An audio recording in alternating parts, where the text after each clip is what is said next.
वज़न कम करना चाहते हैं या आपका फूला हुआ पेट, बड़ा पेट आप कम करना चाहते हैं, पेट की चर्बी को ख़त्म करना चाहते हैं, तो आज की वीडियो आपके लिए। अस्सलाम वालेकुम रहमतुल्लाह, मैं हूं डॉक्टर अब्दुल बासित। उन दोस्तों के लिए जो चाहते हैं कि उनका वज़न कम हो, उनकी पेट की चर्बी ख़त्म हो, पेट तुन जो निकला है वो ख़त्म हो, तो बड़ा आसान सा नुस्खा है।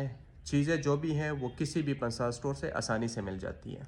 अजवाइन देसी आपने लेनी है 125 ग्राम, कलवंजी आपने इसमें डालनी है 100 ग्राम, मेथी दाना आपने इसमें डालना है 125 ग्राम, ज़ीरा सफ़ेद आपने इसमें डालना है 125 ग्राम, सौंफ आपने डालना है 120 ग्राम।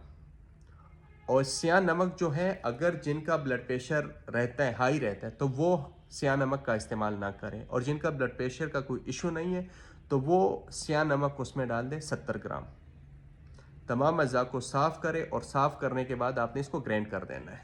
जब आप इसका पाउडर बनाएं तो रोज़ाना की बुनियाद पे सुबह शाम आपने एक चाय का चम्मच नीम गर्म पानी के साथ लेना है।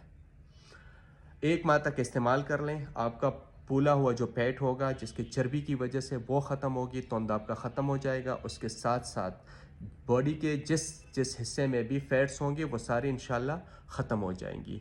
और आपको गैस्ट्रिक की इशू है, आपको तेज़ाबियत का इशू है, आपके हाजमे का मसला है, तो साथ वो भी इंशाल्लाह ख़त्म हो